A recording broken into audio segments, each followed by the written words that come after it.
안녕하세요 여러분, 호주 곰탱이입니다. 오늘은 정말 중요한 소식을 들고 왔습니다. 특히 호주에서 일하시는 분이라면 절대로 놓쳐서는 안 되는 정보입니다. 이제 고의적으로 임금을 떼먹는 고용주들에게 엄청난 벌이 내려지게 될 텐데요. 이 소식을 제대로 알아야만 여러분의 권리를 지킬 수 있습니다. 이제부터 임금을 제대로 주지 않는 행위, 즉 임금 절도는 더 이상 도덕적인 비난이나 민사 문제로 끝나지 않습니다.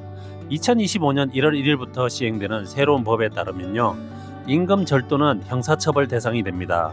그렇다면 어떤 내용인지, 왜 이런 법이 생겼는지, 그리고 우리가 어떻게 대응해야 하는지 하나하나 꼼꼼히 풀어보겠습니다. 끝까지 집중해 주세요. 자, 먼저 임금 절도가 뭔지부터 간단히 설명드릴게요. 임금 절도란 고용주가 고의적으로 근로자에게 정당한 임금을 지급하지 않는 행위를 말합니다.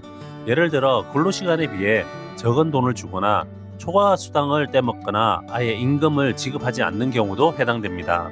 그동안 이런 일이 터져도 대부분 민사 문제로 처리되었었는데요.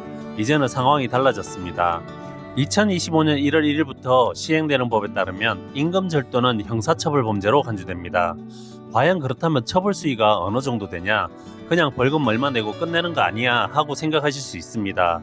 하지만 여러분, 이거 듣고 깜짝 놀라실 겁니다. 만약 개인이 이런 일을 저지르면요, 최대 10년 징역형 또는 156만 5천 달러의 벌금형에 처할 수 있습니다. 그런데 고용회사가 그런 일을 저질렀다.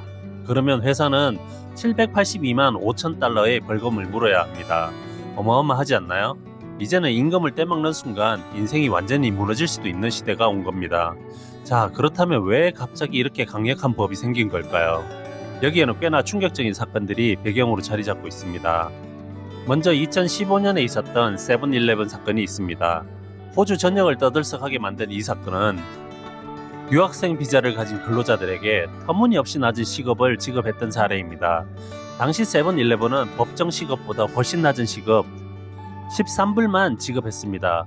이건 당시 최저임금의 절반 수준이었습니다. 그리고 그렇게 떼먹은 돈이 얼마나 되느냐? 결과적으로 세븐일레븐은 임금 상한 프로그램을 통해 3,667명의 전 현직 직원들에게 무려 1억 5천만 달러를 배상해야 했습니다.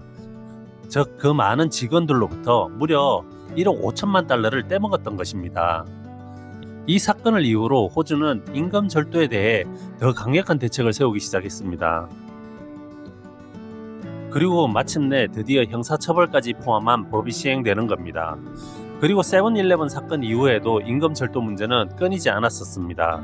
그 중에서도 최근에 터진 스시베이 사건은 역대급 사례로 남게 되었는데요. 혹시 여러분들은 스시베이 사건 들어보셨나요? 뉴사우스웨일스 다윈 캔버라에 위치한 이 스시 체인점은 2016년부터 2020년까지 무려 65만 달러 이상의 임금을 떼먹었습니다. 피해자는 163명에 달했으며 대부분이 학생 비자, 워킹홀리데이 비자, 457 기술 비자 소지자였습니다. 그런데 그 중에서도 많은 분들이 한국인이었다는 점이 더욱 충격적입니다. 결국 연방법원은 스시베이 전 운영자에게 역대 최대 규모인 1,530만 달러의 벌금형을 선고했습니다. 이 금액이 얼마나 크냐고요? 하루에 100달러씩 저축한다고 가정하면 이 금액을 모으는데 무려 4만 2천 년이 걸립니다. 그렇다면 근로자 여러분들이 해야 할 일은 무엇일까요? 여러분의 권리를 지키는 방법을 알아두는 것이 가장 중요합니다. 첫째로 임금 절도 사례를 기록하셔야 합니다. 근로계약서를 꼼꼼히 살펴보시고 보관하셔야 합니다. 그리고 근로시간과 지급받은 임금을 철저히 기록해 두십시오. 문제가 생기면 공정근로 옴부즈맨 같은 기관에 신고하면 됩니다. 그러면 법적 조치를 취할 수 있는 도움을 받을 수 있습니다.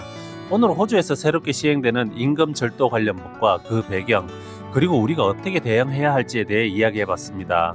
이 법이 시행됨으로써 더 많은 근로자들이 정당한 대우를 받고 고용주와 근로자 간의 신뢰가 더 깊어지는 계기가 되기를 바랍니다.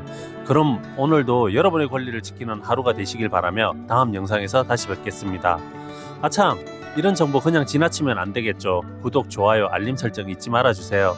여러분이 알지 못했던 중요한 소식 앞으로도 계속 전해드리겠습니다.